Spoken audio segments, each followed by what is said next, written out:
Hey guys, what is up and welcome to a new League of Legends video. So now I have a quick question for you guys. Are you tired of this current meta and the champions that are playing in it and they seem just so unbearably strong, you don't really know what to do about them or how to counter them? So for instance, are you facing someone like Aurelia, Echo, Jax, Shen, Fizz, Vladimir, or even Swain? Pretty much any of the current meta champions that have either a ridiculous amount of heal and a lot of HP, and or champions that have those annoying dashes, again, kind of like a Jax or Aurelia, Fizz, or maybe Maokai and things like that. Well, luckily for you, there's actually a new answer to this, or essentially a counter to the current meta. And that counter champion is going to be Cassiopeia. More specifically, of course, being the new reworked Cassiopeia. So I'll be talking about her with you guys in this video, giving you everything you need to know about this champion, why exactly she's just so insanely strong right now. I truly think she's a hidden pick and she will become extremely popular very soon, or at least once people start catching on to her. So right before we jump into the meat of the topic, the question of this video is, what champion do you currently hate the most in the current meta? And if you guys end up enjoying this video, then let me know by hitting that like button.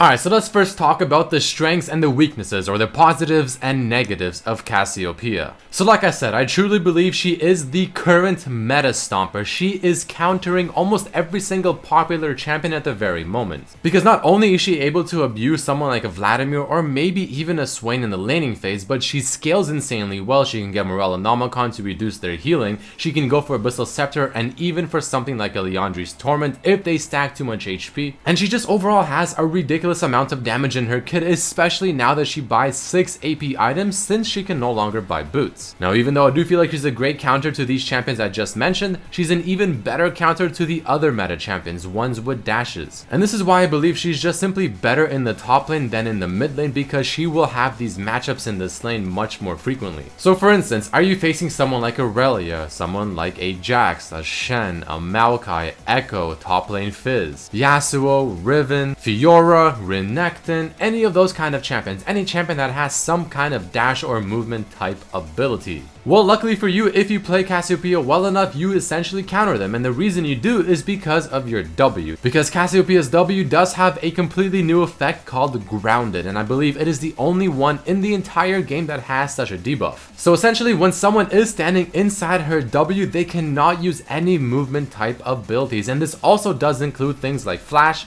Summon or Teleport, and even something like a Shen Ultimate. And this obviously means things like Maokai Twisted Advance, Jax's Jump, Fizz's Q or E ability, Echo's E ability, Aurelia's Q, and so on. So you just abuse this in the laning phase, zone them out, harass them while they're on top of it, and there's not a whole lot they can do. Your Q also offers a lot of move speed, so you can kite them, and if they're about to get out of your W, you can just run away. You can use your ultimate on them as well to keep them in the W and continue on the harass. You can do a lot of different things. For instance, take a look at this example of me facing Riven in the top lane, and watch me kill her under her own tower without her being able to do literally anything, as you see right there. She cannot use E, she cannot use Q, she cannot even flash. There is just simply nothing she could have done other than not being in range of my W, which in turn will make her miss CS. So abuse them in lane, zone them out with W, do a lot of damage with your E, Q harass as well. In team fights, you just throw down your W, it covers a very big distance, and it makes team fighting for those champions extremely awkward, because you are denying them their main form of gap closing, their main form of actually doing successfully what they want to do in a team fight. Cassiopeia shreds them late game because she scales insanely well with the 6 AP items and just her kit overall, and she can also build the meta items, so maybe like a Rod of Ages, maybe something like a Raleig's Crystal Scepter. Just a whole bunch of reasons that I can keep going on and on about as to why she's so strong at the very moment, and why I truly believe she is the counter to the current OP champions. So now that I hopefully explained it clearly enough as to why I think Cassiopeia is insanely strong and very underrated, let's go into some general tips and tricks when playing her. So first and foremost, I have to say that if you have not played Cassiopeia, especially the new one, she is a little bit awkward to get used to, and I do highly recommend you at least play a couple of normal games, because again, the W is very different than most abilities. So it will take you a few games to get the hang of it, but once you do, it is extremely strong and abusable. But speaking of abusing, do not abuse your E ability in the laning phase, especially early on, too much. And the reason for this is because the mana cost combined with your Q is a little bit intensive, especially considering how often you'll be using it. Even with the Tear of the Goddess, you will still run out of mana fairly quickly, so use it for every now and then harass, and try to use it to CS as well, because you do get refunded full mana when you kill something with it. Now, like I said earlier with the W, the main thing you want to do in the laning phase is zone people with it. When they're trying to CS, when they're trying to go win for something, throw that down, make them scared to walk up, zone them out of taking the CS, and if they do walk right into it and they can't use a dash or a flash, start spamming your E ability with your Q, and then be ready to either follow up with further harass if they retreat, or get ready to run back if you think they can kill you and do a lot of damage to you, or get ready with your ultimate the second they're about to leave your W. All in all, your playstyle in the laning phase especially is going to be revolving around how well you can position yourself and how well you can abuse the W. Now, one thing I have to say I really enjoyed is getting Rylai's Crystal Scepter on her, because it just adds so much to her kit, and again, she is all about positioning, so being able to stick on a target while getting move speed from your Q, and always having the option to continue chasing or running because you have the move speed while they're also slowed is fantastic. So check out this example right here as I chase the Vladimir. You can see that I get a lot of move speed from my Q ability, the W range is quite intensive, and it also applies the Rylai's on top of its own slow. This gets me in range, I apply the Q, he's now permanently slowed, and I have essentially a permanent move speed buff. There's nothing you can do, he cannot get away. I have too much damage because I also heal from my E ability,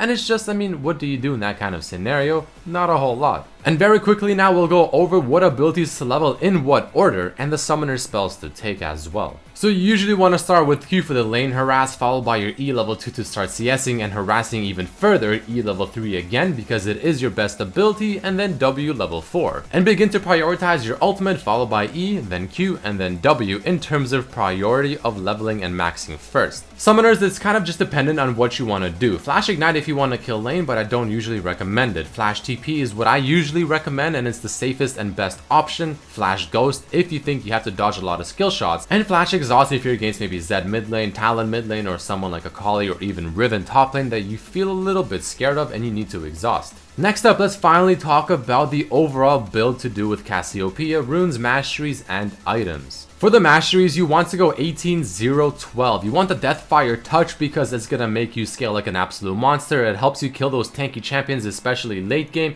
It works, it's great, it's perfect for Cassiopeia. You can also go Thunderlords if you want to play a bit more of an aggressive lane, but it's a lot more risky and I don't really recommend it. Your rune page is somewhat standard where you go Magic Penetration Reds, Flat AP Quints, either Armor or HP Yellows, get 3 Magic Resistance Blues, and the rest are CDR per level, giving you 10% at level 18. With the items you're going to be getting, and especially since you're top lane, aka not that many blue buffs, you are going to be capping 40% very easily. And when it comes to items, you want to usually start off with the Dorans and a few potions. Your core items are going to be your Morellonomicon, your Archangel Staff, and about 90% of the time, Abyssal Scepter. It is extremely rare that you face a full AD team now because usually at least someone is AP, so Abyssal Scepter you will eventually want to get. And with the Morellos, your runes, and Abyssal, that's 40% CDR right there. The other items you can choose from are things like Rylai's Crystal Scepter, which usually I recommend taking after your first 3 core items. Rod of Ages if they have an insane amount of dive potential on you and you need a little bit more tankiness. If their team is stacked with just absolute monstrosity of tanks and you need more penetration and percent damage, Liandry's is great, but I usually don't recommend getting Zhonya's unless you need to counter something like a Zed ultimate, again because Cassiopeia is all about positioning. You want to be at the right place at the right time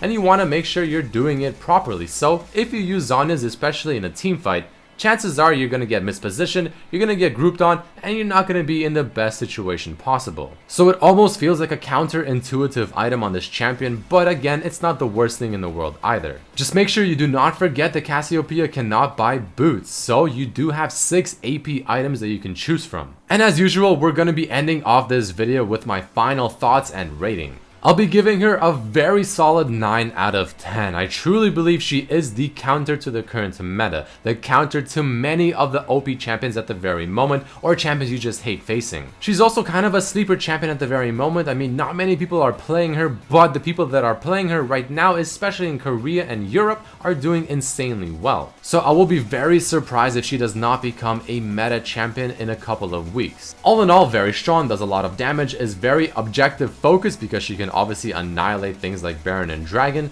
She is a counter to many champions. She's strong, she does a lot of damage. I mean, it's just a good champion. You should play her, especially in the top lane, and I promise you this champion is very strong once you understand how to use her W. But that is about it for this video, guys. I mean, if you did enjoy this one, then let me know by hitting that like button, subscribe if you haven't, make sure to share this with your friends as well. But I thank each and every one of you for watching, and I'll see you for the next video.